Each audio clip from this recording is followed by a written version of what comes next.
Dr. Pandey, thank you so very much for joining us. Please take over, sir. Thank you so much, Norma, for inviting me to present my work and research that people are doing in this field.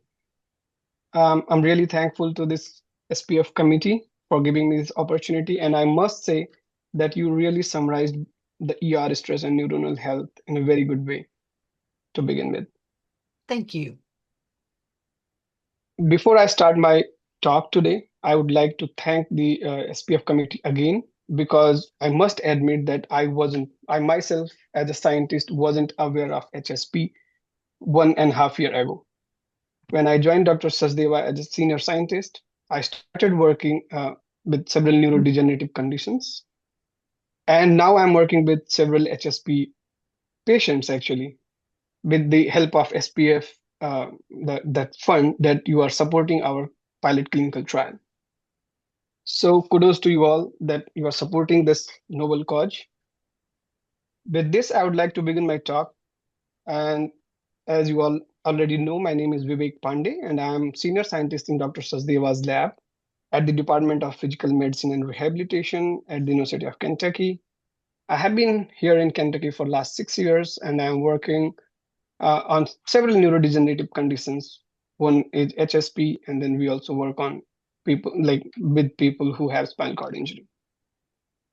So in today's talk, as Norma already summarized or gave a nice introduction what I'll be talking actually, but I will highlight some points that I'll be talking around in this talk, which will be focused on neuronal health, how endoplasmic reticulum. So the ER stress that Norma was saying is basically stands for endoplasmic reticulum and how it is connected to the neuronal's health.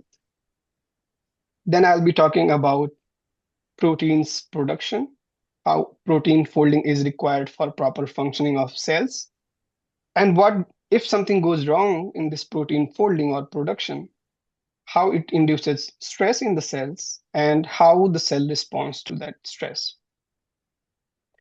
Then I'll be talking about endoplasmic reticulum stress because if something is going wrong in the endoplasmic reticulum, they perceive several kinds of stress, which they need to deal with. And specifically, I'll be highlighting PERK signaling, which is one of the proteins that resides in the endoplasmic reticulum. And what all these things mean for HSP. Then I'll be talking about some shared pathways and if we can explore these pathways for any future therapies. So let's begin with neuronal health and the endoplasmic reticulum. And I have tried to keep it very educational and feel free to ask questions whenever you want. As you all might know, that an adult human body has trillions of cells, around 30 to 37 trillion cells. And in each organ, there are multiple types of cells that do the daily function of that organ. And that's how a human body runs, or any body runs. But if you can see the different types of cells that I have put here, you can see the structure of these cells. They are different from each other, depending upon from which organ they are coming. For example, if you see the liver cell, it's more kind of circular, like blood cells. You can see here some muscle cells. They are also simpler in structure, but they all face their own challenges when they are uh, functioning for their organ. But if you take a look on the neuronal cell, it seems quite complex if you compare it with the other cell types. It has several structures coming out of its body, which is known as dendrites. It has a long arm known as axon, and axon ends with axon terminals. It also has some myelin sheath covering on this long arm of that neuron. So by looking, anyone can say this cell is very complex comparative to each other. If a cell is complex, its challenges are also very complex. Let's see. The extraordinary long arm of this neuron makes it extraordinarily challenging for the neurons for maintaining itself. This is very highly specialized cell Proteins are basically being produced around this nucleus, which you see a darker circle here in each cell. These are the nucleus. They basically contains the DNA, and the DNA gets transcribed to RNA, and then RNA translates to the protein. Those proteins are being produced here. But as you all might have, uh, maybe you remember from your basic biology classes, there are three building blocks of any cell, which is carbohydrates, lipids, and proteins.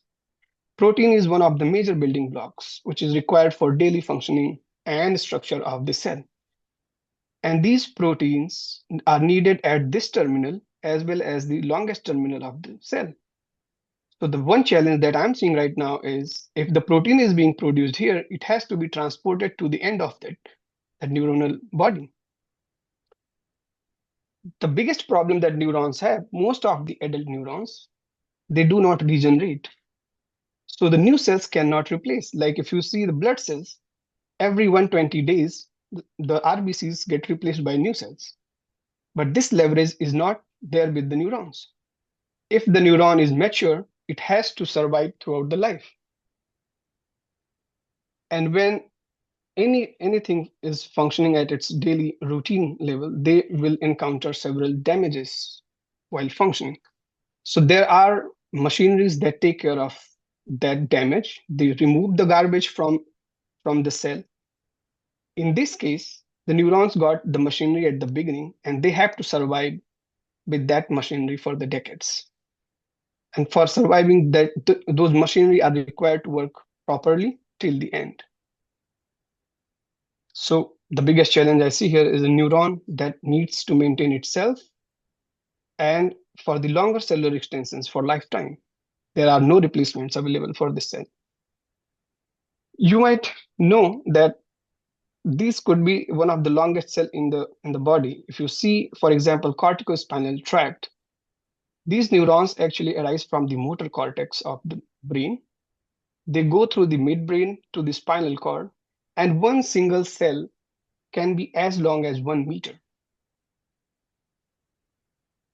Now, this 1 meter length of this neuronal cell makes it extraordinarily challenging for maintenance. And this is the same tract which is vulnerable for degeneration in people with HSP and PLS. So let's talk about the maintenance machinery of the neurons. What machinery a neuron requires to maintain itself? Well, protein production, protein quality control. For anything happening inside the cell or the body, it requires energy like we do.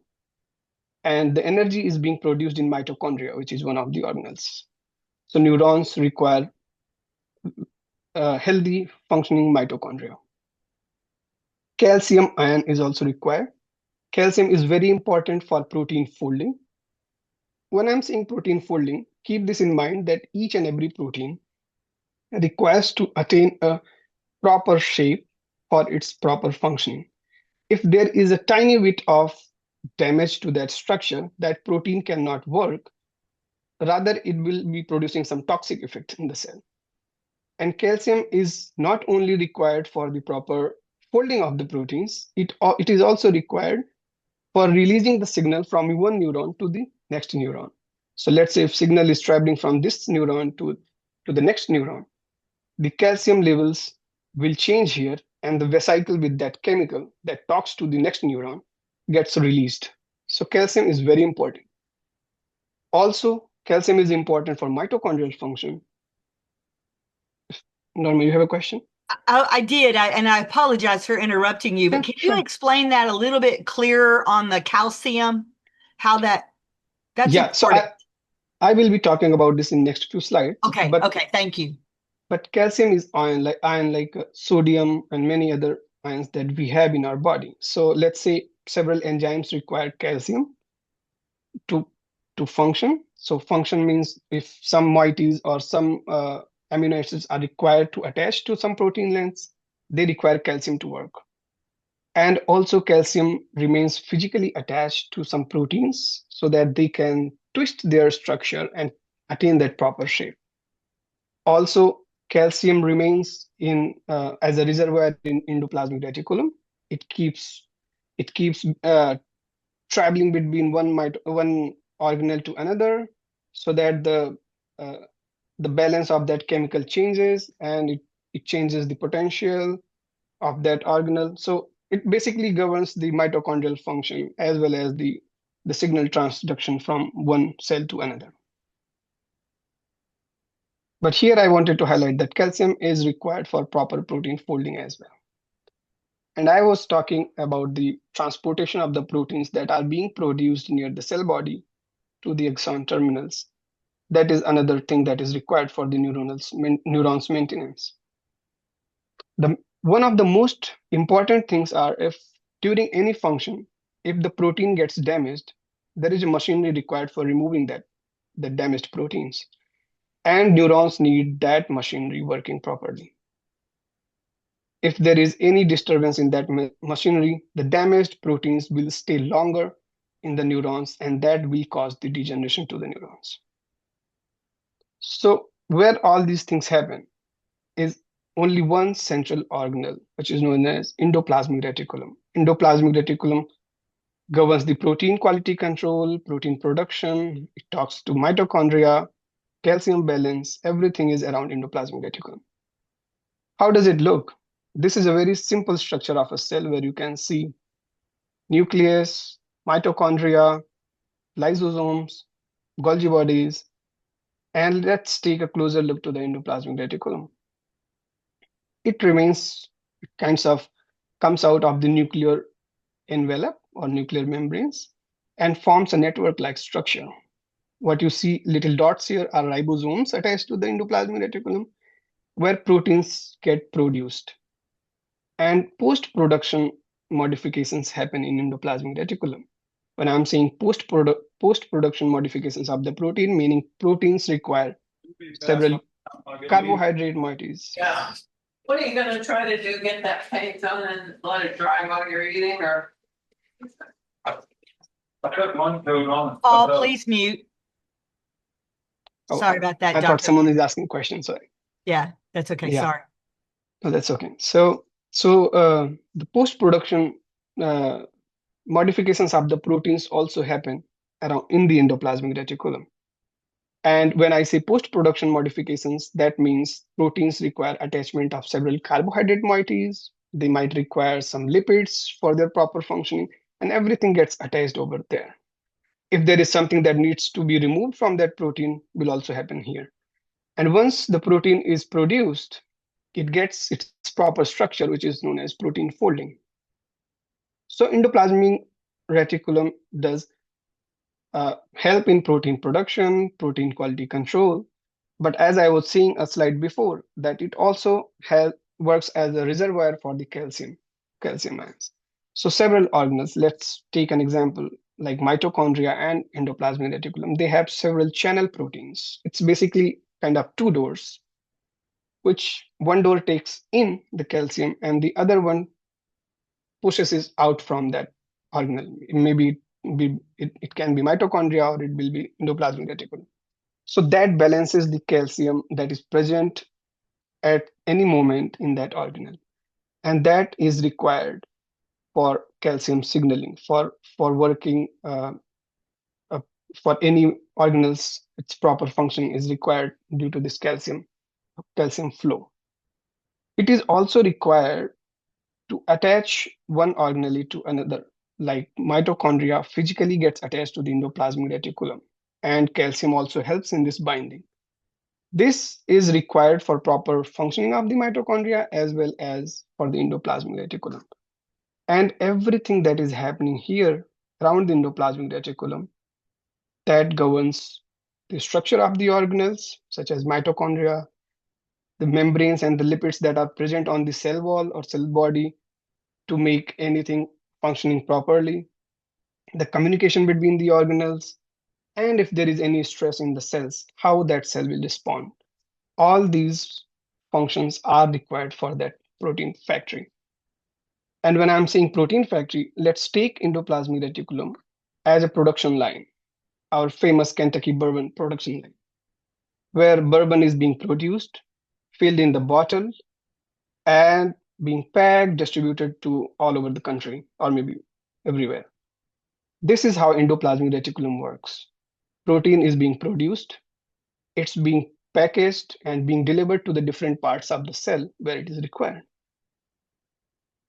So what happens if protein folding and anything with the protein structure goes wrong? How does it induce this stress? Like I was saying, on the endoplasmic reticulum's membrane, ribosomes are attached. And let's say if a protein is like 300 amino acids long, one by one, these amino acids will get attached to each other, including the attachment of the carbohydrates and lipid molecules with the help of several proteins. And they will attain a proper structure. Once the protein is folded properly, it will be transported to the Golgi bodies, which are basically the postman of the cell. They deliver things to the different locations. But what if quality control fails? How the cell will deal with it? Let's say if there is a single problem in that amino acid chain that I was talking about, 300 long amino acid chain, let's say one amino acid is at improper place. It is at the place where it was not supposed to be. The cell will stop, the endoplasmic reticulum will stop that protein's production. It has to make a decision right now. Either they have to take that protein for refolding, or if the refolding cannot be done, that protein has to be degraded.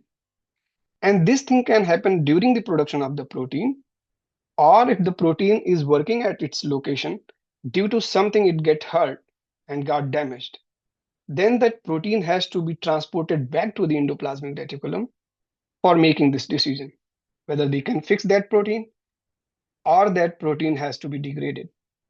Let's say they decided to refold it, and cells decide based on, they are very smart actually. They decide based on the energy consumption. If they are thinking that the energy that they need for fixing this protein is less, they will fix that protein, or at least try to fix that.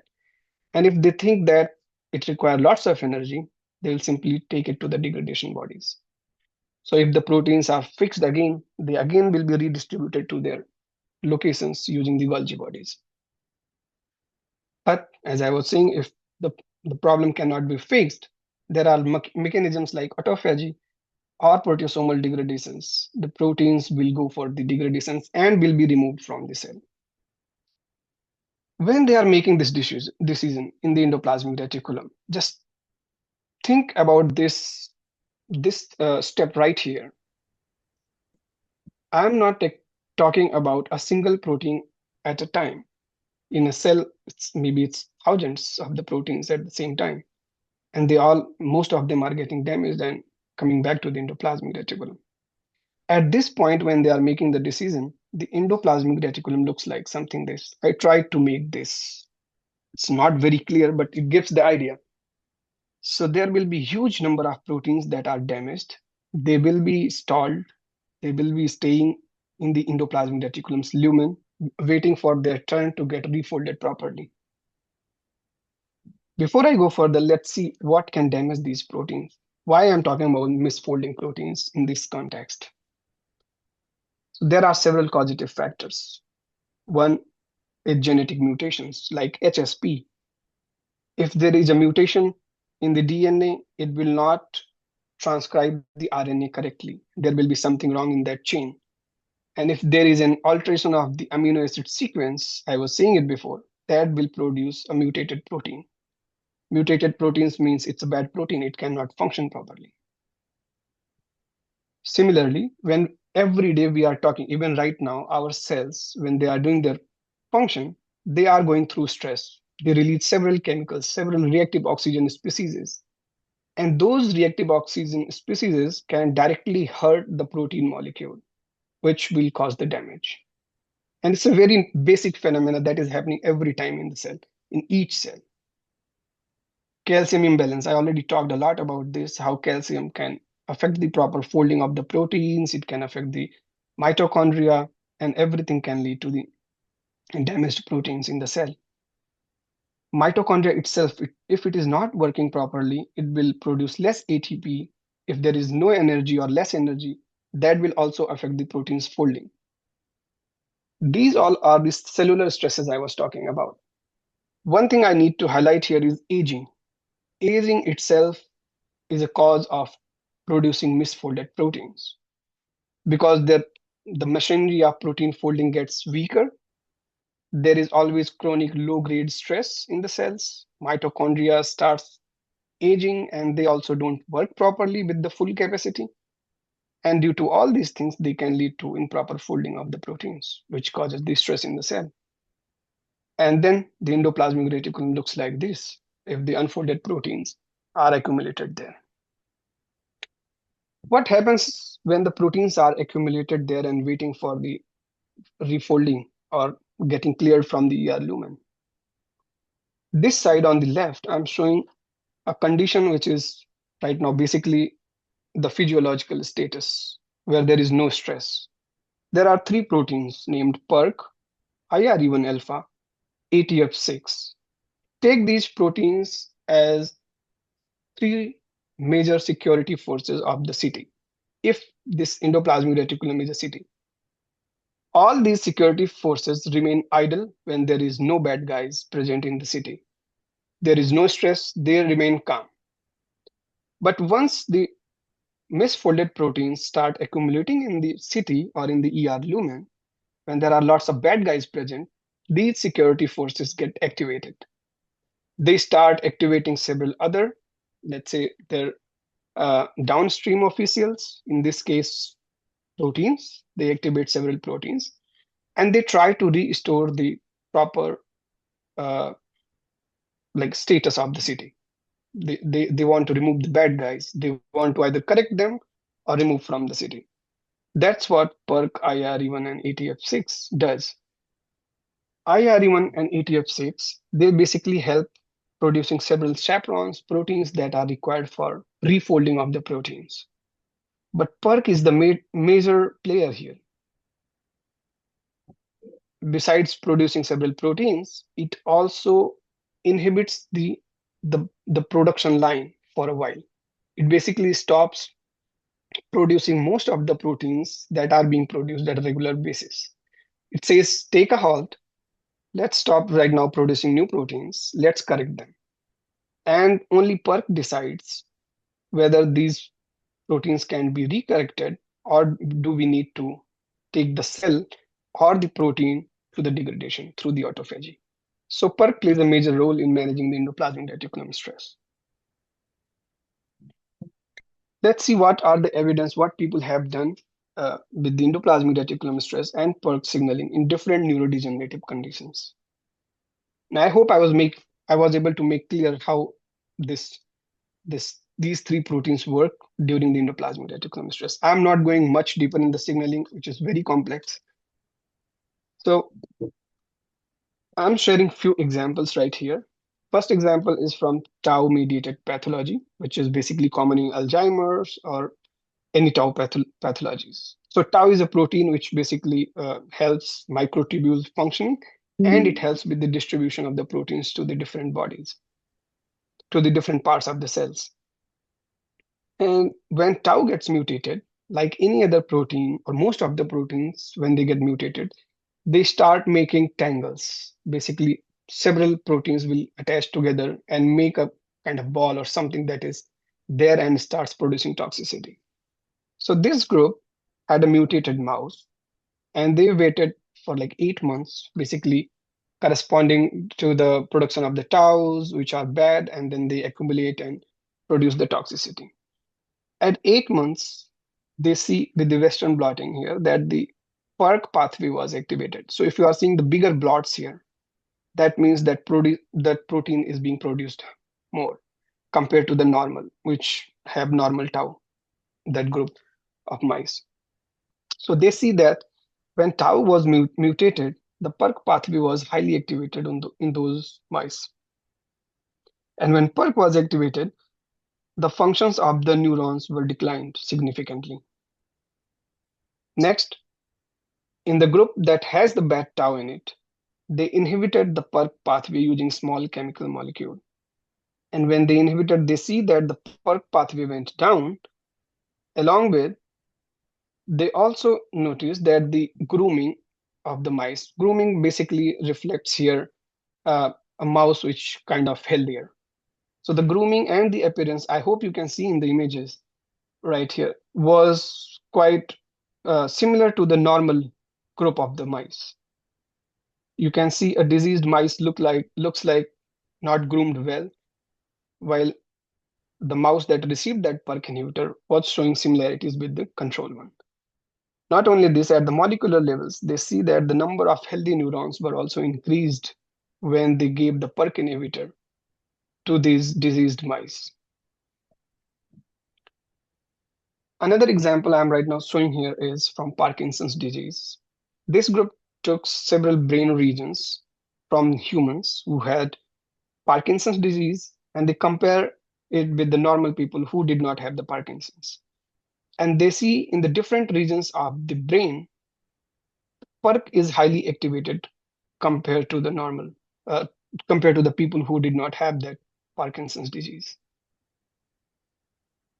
I'm going to show you some videos. This group uh, took a model of mice which had Parkinson's disease. Basically, they mutated the alpha-synuclein, which makes the Lewy bodies and causes the Parkinson's. So in this video, the first video I'm showing is the one mice from the diseased group, which had Parkinson's disease. They did not treat it, and you will see its motor function.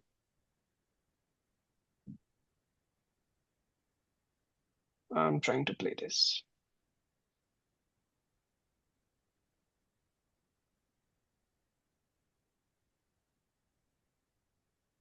Right.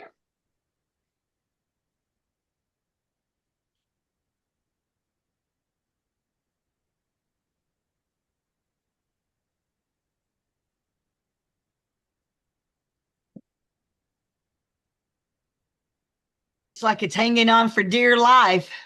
Yes. Look So at this its is a little tail. hanging motor test. It could not move or moved barely to that pole. But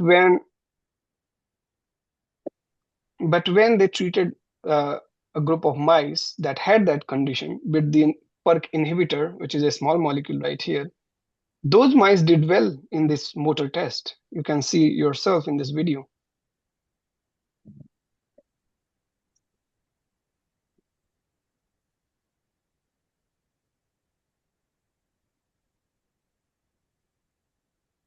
Wow.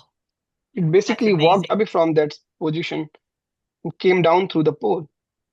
Yeah, That is wonderful. So a PERK inhibitor is what you said. exactly.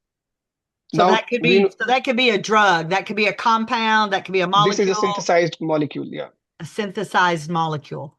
yeah, it's a chemically produced molecule that targets the PERK activity. And we see right now, whatever I'm talking right now, PERK is the bad guy.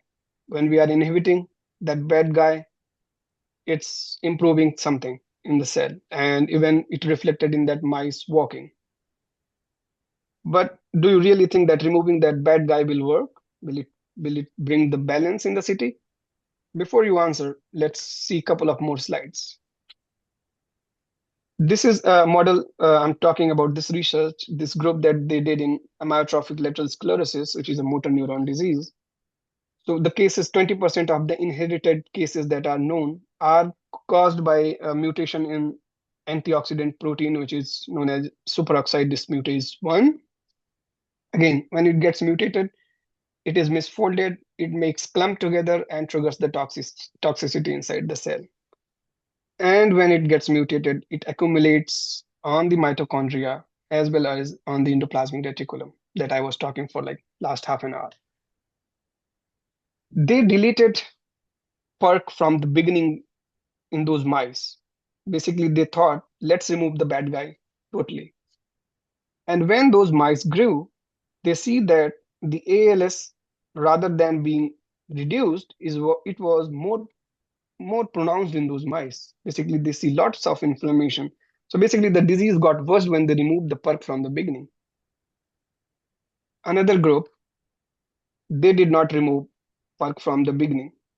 They let when the disease was there, they inhibited that PERK pathway and they counted the death of the neurons. And when they inhibited the PERK pathway, that shows significantly less death in the cells. So this is a paradox that I'm talking right now. Maybe removing the bad guy is not the solution here. We need to discipline that bad guy so that it can create the balance inside the cell. In this context, we should not think about removing the PERK completely. We should try to balance it. When the endoplasmic reticulum stress is higher, the activation of PERK can help it. But when it is activated for longer time, it can cause the damage. So we have to find something around this.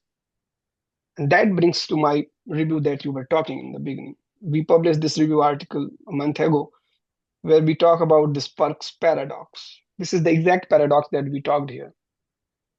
How a small level of endoplasmic reticulum stress that is happening for some time, these pathways, PERK, IRE1, and ATF6, basically can manage that stress and they can bring the normalcy in the cell. But when there is unresolved endoplasmic reticulum stress in the cell for longer time, that causes the inflammation, the cell death, or the neurodegeneration in the cells or in the neurons. We also try to explain this using this conceptual model. Let's say when the neurons are healthier, they have basal level of stress. And at the same time, PERK has more adaptive window. Basically, it has more chances to correct the wrong things that is happening in the cell and bring normalcy. But when the neurons start getting damaged, the endoplasmic reticulum stress increases. On the other hand, PERK's adaptability also narrows down. And let's say age, for an example, when age is increasing, the endoplasmic reticulum stress is increasing. The capacity of PERK in controlling this stress also declines. And that's where it leads to the neurodegeneration. It adds up to that disease as well. What all these things mean for HSP? As you were saying about several genes in the beginning, you were taking several names, Norma, that are connected with this endoplasmic reticulum stress. You can see here several genes that are listed. I'm not going to take those names again, but for example, SPG31 and SPG4. So all these mutated genes affect either endoplasmic reticulum's membrane.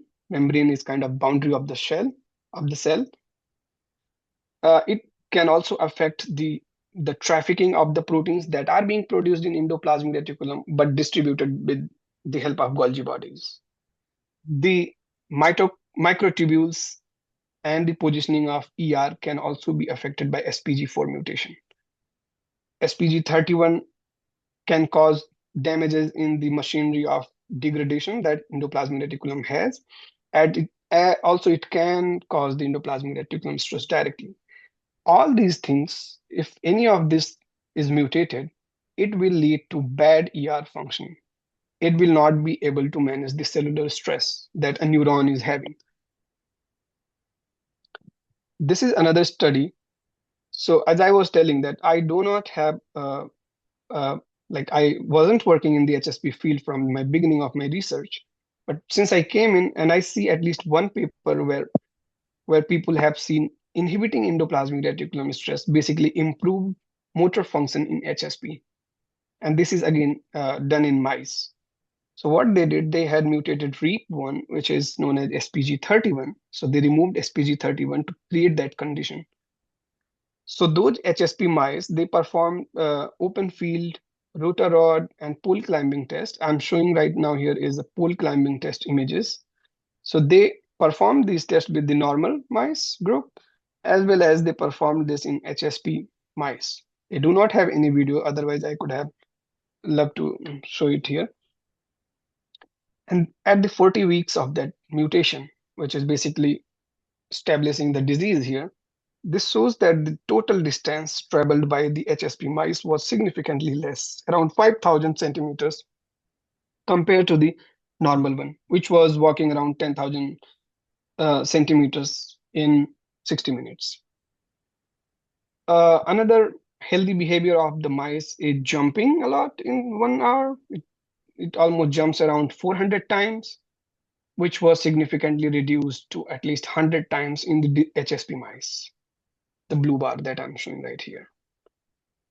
And when they inhibited endoplasmic reticulum stress in this HSP mice, they saw that the total distance traveled by the HSP mice, which got the treatment, was improved, as well as the jump counts were also improved in that mice group.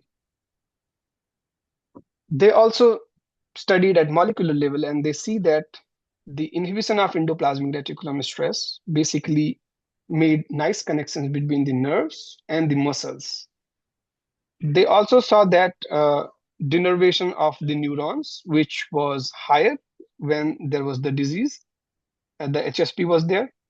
When they treated the HSP mice with the endoplasmic reticulum stress, the denervation was also reduced. Basically, it was improving the health of the neurons, and it also improved the motor function in HSP. But as I said, everything is at the principle of doing the research at mouse model, nothing yet evidenced in the people with HSP. So I talked about several endoplasmic reticulum pathways and where they can take us for future therapies. As I showed you a couple of slides with the small molecules that we talked, all these research with the small molecules are in preclinical, either with the rat or with the mice. Nothing is FDA approved, nothing is in the humans. There are some human research where people have used some FDA approved medicines which are approved for some other conditions. Let's say urea cycle. There was one drug that was approved for ALS, and you see here metformin, which is approved for type 2 diabetes. A lot of folks with type 2 diabetes, they actually take metformin. And all these drugs have capacity to modulate the endoplasmic reticulum stress. They can improve the mitochondrial function, but nothing is studied in HSP or in PLS. Maybe repurposing these existing drugs might accelerate the translation of this drug to the HSP or PLS population. But before doing that, we need the clinical evidence. We need to check the benefits in the HSP and PLS population. Talking about these shared pathways, we all know that there are more than 100 genes that can cause HSP. But there is one thing common. All these HSP genes, they basically lead to some convergent cellular pathways, which are related to either mitochondrial stress or endoplasmic reticulum stress, somewhere around the endoplasmic reticulum's health. And they all have shared outcome. They damage the neurons, which leads to impairment in the motor function. Now, developing a separate therapy for each mutation might be an enormous challenge. But if we target these shared cellular pathways, we might get something which can work for more than one subtypes at least.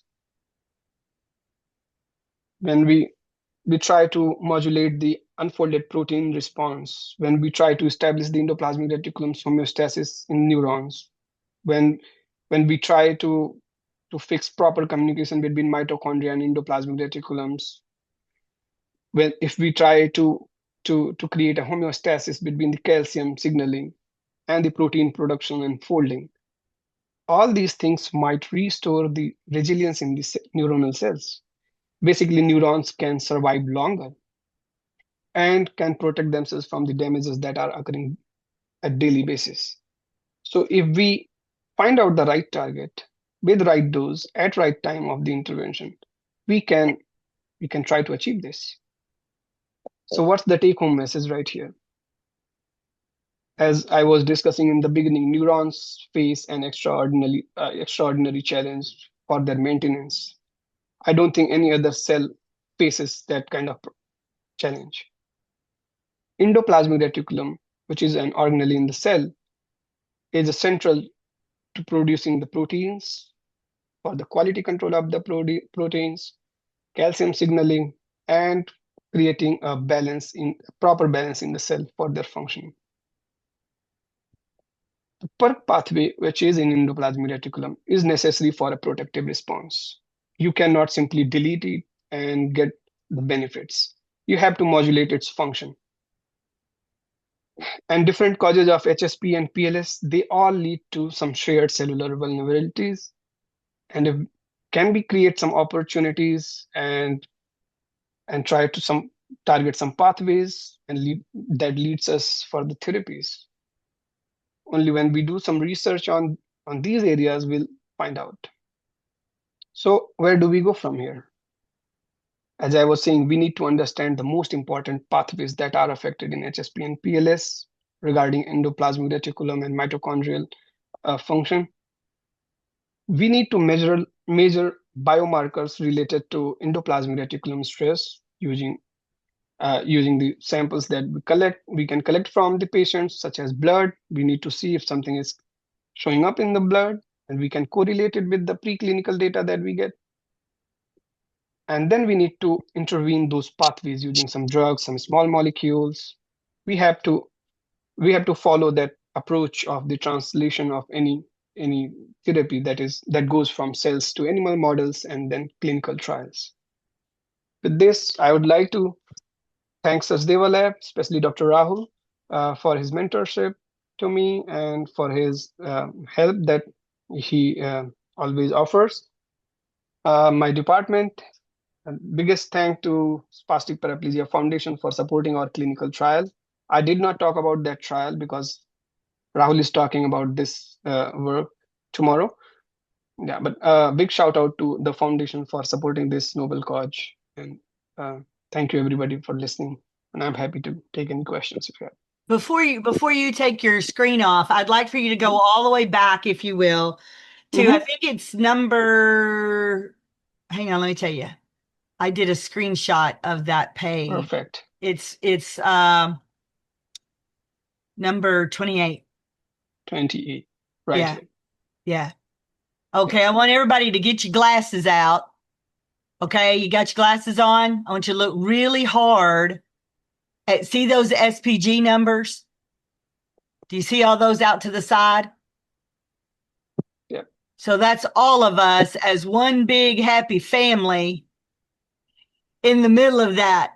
And we're all kind of taking our little tentacles and dealing with whatever symptoms and issues that we're all facing, right? So this is a shared disease, whether we like it or not. We're sharing all of these stresses, all of these problems, and we have got to attack this as a whole and not individually as one particular SPG number. If this doesn't prove it, I don't know what else I can show you to show you that. So thank you so much, Vivek. This is absolutely an outstanding presentation. And I really do appreciate this information. I was amazed when I saw this article actually. So even if any mutation is damaging any kind of function or the structure of the endoplasmic reticulum, it's leading to the same single thing, that ER is not able to function properly. And that is creating all the mess. Well, let me ask you, there's some questions over in the chat box. And then, of course, I've got some too. And I know we're trying to stay on a schedule. But the conversation that you had mentioned earlier, again, I bring it back to that word calcium. There's a difference between calcium and a calcium supplement. And so somebody is saying, should they be taking calcium supplements? You know, when they were trying to figure out, their primary doctor said that their level of calcium is too high, but not a big deal. You know, could that be a biomarker? So can you explain more about the calcium? I will try, definitely. So let's say, first of all, I would like myself to make very clear that I'm not recommending anything. Yes, do not take any supplements or anything based on my presentation. I'd like to give this analogy. Let's say there is a construction going on somewhere you're trying to make a building, right? And you have all the supplies right there. But if there is no one to take those supplies and make that house as you like to be made, then there is no point of bringing more supplies, right? So taking calcium supplement will, what it will do, it will like supply the calcium that your body needs. But what I'm talking right now here is that endoplasmic reticulum or the mitochondria, if they are damaged, they are not able to take that calcium and regulate in the cells. So basically, there is no shortage of the calcium. They cannot handle it properly. So Yes. taking supplements will not help in that case. Yeah. Yeah. So to be clear, don't start taking calcium Yeah. supplements because of this PERT manuscript. No. Understand and hear that first. Yeah. Calcium should be taken to meet normal nutritional bone health needs when appropriate. Yes. With the individual determining and your doctors determining your dietary intake, your age, other medications, your kidney history, osteoporosis risk, all of those things. So it's not a treatment for HSP and PLS. So we want you to hear that first. So Jackie, you got a comment, or you can stop sharing if you would like to now, doctor. Okay. Jackie, you got a question, and then I'll go back over to the chat box. Well, I wondered also, to finish that calcium thing, can that be somebody asked, can it be a biomarker? Calcium couldn't be a biomarker because in any case, if we are checking, we'll see that calcium which is available right there. What I was talking right here is the signaling, which how the endoplasmic reticulum or any cell handles that calcium between the compartments, which is very tiny. If we are taking calcium levels in the blood, it might reflect that you have less calcium or you need That's more what I calcium mean, yeah. supplement. That is different. Yeah, But how the cell at the cellular level the calcium is being handled is a different story. Yeah. Thank you, Jackie, so much for asking that. Yeah. So there's a question over here that someone's got in the chat box, and it says, where does HSP start if it's considered hereditary? Mutated neurodegeneration as source for my ancestors? A source from my ancestors. I'm sorry, can you repeat that one? I can Sarah, answer that. You can have genes are constantly mutating, and it can start with you, or it could start with your great grandfather. Right. It just depends.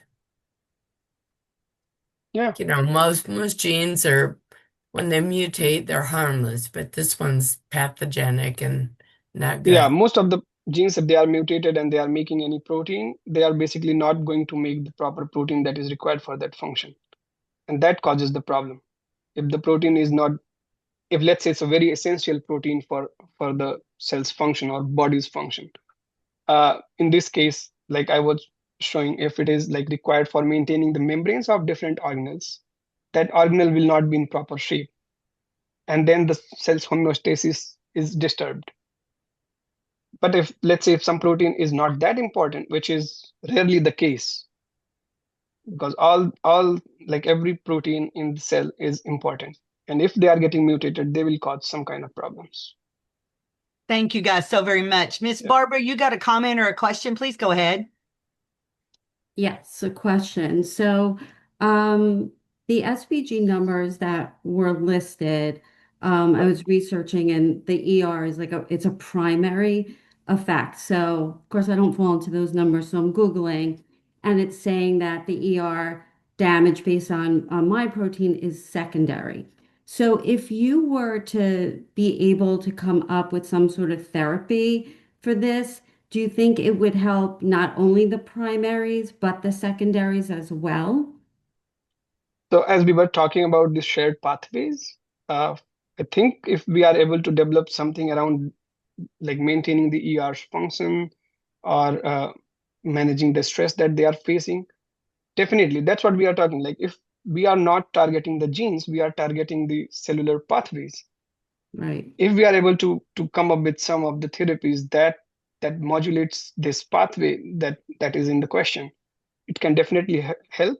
And I don't think if we have the treatment that is around the cellular pathway will be connected to the genes. If anything is making that pathway worse, that will be counteracted actually. So yeah, could definitely help. Right.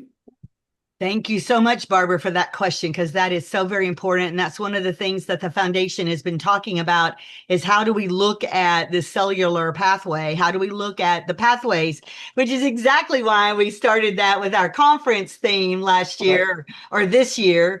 So thank you so very much for helping to break that down. I've got a question over in the chat, and Jackie, I'll come back to you.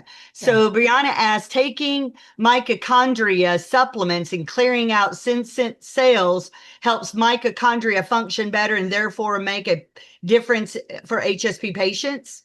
Do you have an opinion about mitochondria supplements?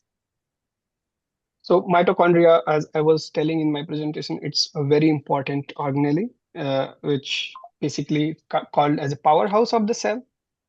It supplies all the energy that is required. So taking mitochondria supplements, if it is improving the mitochondrial function, basically you are improving your powerhouse of the cell.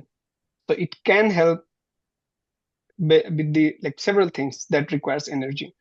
But here we are talking about the problems that we have at the protein folding or uh, like protein damage level.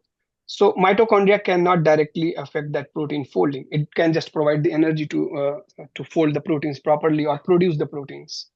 But that function is done by the endoplasmic reticulum and ribosomes together. So that is it's good to take the mitochondrial supplement. It will give the energy. It will improve the energy status of the cell. But I don't think it can directly help with this stress that we were talking here. So you got that problem going on, but later on, it's going to help you along the way, but you still got this problem. So we got to fix the problem first. Yes. We got to fix that, ER stress that's happened to the body before we can go ahead and help the other pathways, the mitochondria, the myelin, the organoids. I mean, organelle shaping issues. All of that stuff could come along the way. Jackie, you got a question, and then I'll come back to the chat. Yes, since NU9 has been shown to improve ER and mitochondria function in spastic neurons, would testing the perk before and after show you if it's working? We do need to do the research to find out. Definitely, yeah. So you're saying that's researchable? Yeah, I mean, until we know, we have, there are possibilities. And there are several molecules that are coming up. People are studying in different disease conditions. We need to study in HSP or PLS, particularly to see if that molecule can help. Okay, I think if I missed a question, please let me know. But I've got a couple of, before we have to get off, I want to ask a couple of those. So you mentioned earlier about medications, a PERK inhibitor. I want to come back to this because I think this is very important. Are there safe, we always want to hear that word safe, okay? Are there existing drugs or compounds that could safely restore the normal PERK signaling, the UPR signaling, rather than just completely blocking it, and which could realistically be repurposed? So very good question. There are some that I listed here. Let's say metformin. People take it with the type 2 diabetes. Of course, they have some side effects with metformin, which is basically related to their gut problems. But overall, they are safe. And lung problems. Let me throw that problems. in. Yeah. The other drug that I was talking is for PBA, and there are some bile acids based therapies that are they don't show much of the side effects basically in different conditions. That has tremendous anti-ER stress activities. They can modulate the endoplasmic reticulum stress, not completely blocking it, but we cannot say for sure until we test it in the HSP conditions. Yeah, till we get it into a person, we can't really know for sure. That's exactly right. But most of these research are in mice or in rats. What was the name of that second one? I got metformin, but what was the other one? Like for PBA, which is I can't tell you the name. Phenylbutyrate, I think. For PBA. All right, we'll get that. We'll get that information, and we will have that available on our website. PBA is a reference to that, so you guys could do some research. PBA, you guys can do some research on that. I wanted to go back, and I know again we're running out of time, so if you'll just kind of give me one more minute. If SPF, if we, as you know, Dr. Pandey, that we have to, look at donations and funding resources, are our donors, are our people that are fighting this disease day in and day out. We recognize that that's where our funding comes from. We've got some wonderful groups of people, anonymous and corporate, and thank you all very much for that. But if we wanted to fund one study, and I'm not trying to put you on the spot, in this next year, and we just recently, in last week or so, submitted out on our website the RFP revised guidelines that talks about cellular biological pathway. So I want to invite you to look at that. But next, so what could mostly tell us what's happening with this biology could be a treatment for HSP and PLS patients. What study would you recommend? Well, I'm inclined towards the endoplasmic reticulum stress. So anything going around this, let's say if we want to find out some markers of endoplasmic reticulum stress, and if we use these medicines that are in the market, probably to see their anti-ER stress activities in the models, preclinical models, basically first. And if we see if reduces those endoplasmic reticulum stress markers in the rats or let's say in the mice, and we will try, like, can we try to correlate those markers with the blood that we can get from the people who have HSP or PLS, and we see if there are any correlation between the endoplasmic reticulum stress markers in those people, and we can correlate it with the models that we have, and we can study those anti-ER stress agents in the mice to see if they are lowering these stress pathways, they are improving their motor function. I mean, that will be a big step towards taking anything to the clinical research level. Okay, so then you mentioned about getting blood samples. You mentioned, what maybe fibroblasts, I mean, whatever. So, some markers that are in the blood. Could that study be that it does include, a live body that has let's call it the study protocol. I don't know what to call that. Okay, let's call it a study protocol. That person meets these criteria, and that you've got then at least one person and, an N of one, right? That is interested in being a part of this study. Could that possibly be a part of a research proposal that could be in the works? Could be. I don't see like any issues in that. But yeah, as you are mentioning, we need to go through several approvals, regulatory guidelines. But yeah, that is possible. So that's what I wonder then. So when you come back to, how do we as an organization say, here's what we're looking for? We're looking for that patient. Are you clinically ready? And do you have the right, do we start with what SPG number first? What pathway? I know it's the ER pathway, but you've got to look at a number of those, maybe like in a pre-basket trial.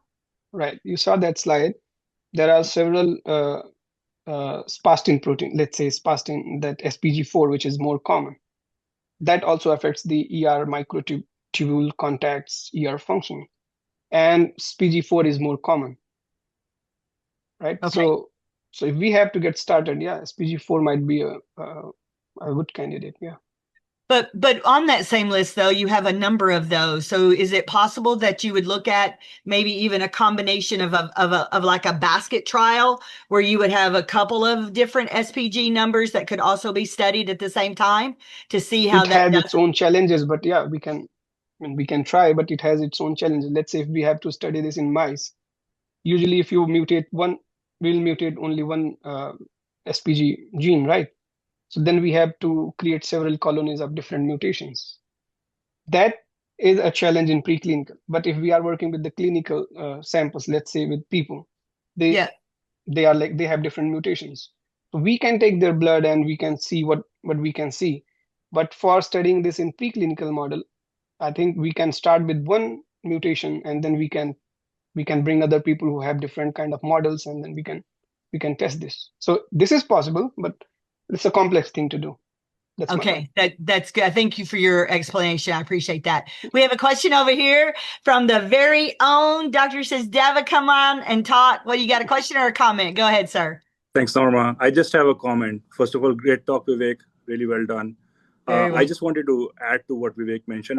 I fully agree. I think if we were to target endoplasmic reticulum or any other marker related to that stress pathway, I think it would be the most logical approach would be to take the most promising compound and first make sure we comprehensively test in an animal model. That could be SPG4 because that's the most common, that's the most well-established model. First, we make sure that we understand it completely, what it can do, what it cannot do, what are the side effects, and then we see, okay, can it be expanded to other models, or is it safe enough, depending on the FDA clearance of that drug? Can this be translated to a small subset of patient population? Could it be SPG4 again, because that's the most common SPG variant? So I think, and I would not say that we would do it in N of 1 and say, okay, it works, it's great, because things can happen by fluke as well. So we always need a statistical power as well. So I guess just to sum it up, number one, we want to make sure it's working and it's safe in a preclinical model. Then we do a translational pathway, depending on the FDA clearance of that molecule, go in a smaller study, and then try to maybe make a general conclusion based on that. Okay, that is wonderful. Thank you so much for that explanation as well. That gives me so much more to think about. And I appreciate that. I really do. Are there anybody else that's got any other questions? Let me glance and gander over here. This person says, I have 31 due to triplication of the REAP1 gene, which is an overproduction. It apparently creates a toxicity that greatly affects the mitochondria, my energy levels. We understand that. We are so sorry. And all the _all, and my muscles burn out completely and take days to recover. So it makes perfect sense. Arms, legs, neck, shoulder, back, etc. That's very interesting. Thank you for the clarity of the presentation on how we all are affected, but in different ways. That you got it right, Stephen. I appreciate your being here today, and thank you so much for that comment. That is so right. There is a wealth of information yet for us to know, but I think that we are really getting there quickly. And with these types of publications, these types of things that our researchers are pulling together, that they're putting this information out, that's why it's so important for you guys to be a part of this conversation so that you understand. And I know every day's different, every time's different. We've all got things going on, but please take time to go back and listen to it on our YouTube channel, and then you'll be able to come back to it with more questions the next time that we invite Dr. Pandey to come and be a part of this. Doctor, do you have any other departing words at this point? And we'll say thank you so much. And we'll let you have the last word, sir. Well, I wanted to thank you guys. You are doing a wonderful job. You are connecting us with the people who have this condition, and we can understand that way what we need to do. That's a really big thing that you guys are doing. And thank you so much for inviting me, hearing my talk, and thank you everybody who is present here.